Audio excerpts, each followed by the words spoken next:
Hello students, today I am going to give the revision questions of chapter 1. First you tick in your book, that is representation of geographical features.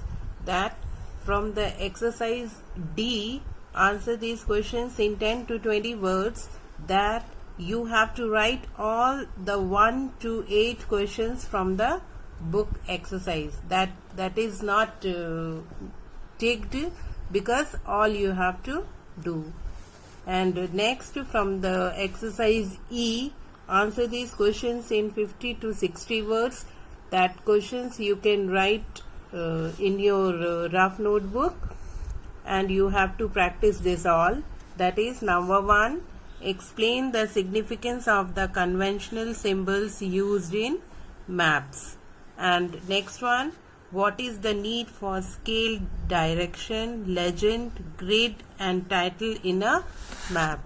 And next one is differentiate between a sketch and a plan. And from the exercise F, answer these following questions in 75 to 100 words. That first question is, explain the advantages and disadvantages of using a globe. Next one is, what are the two components of a grid system? Differentiate between them. And from the exercise G, why do you think so? First one is, the title is the most feature of a map. And next one, when places are shown on a map, they are reduced from actual size. And from the exercise H, draw the corresponding symbols for these landmarks in your notebooks. You have to draw the symbols. That is, number 1 is state border, next one is dam, then bridge and post office. These are the revision of chapter 1.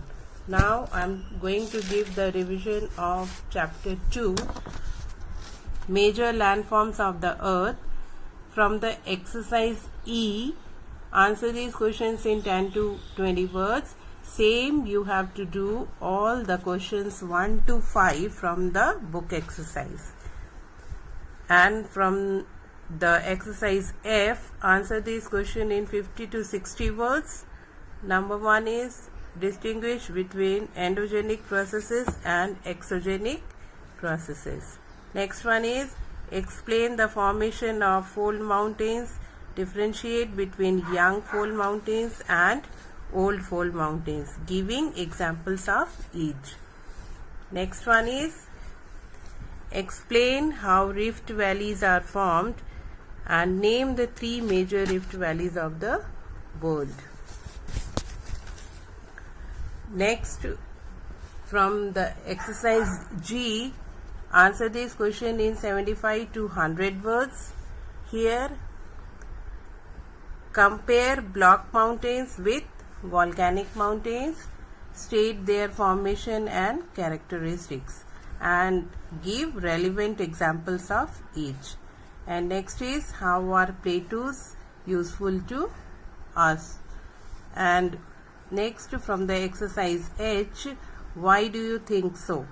Here, volcanic plateaus are suitable for the cultivation of cotton and sugar cane. And number 2, plains are the most thickly populated regions of the world.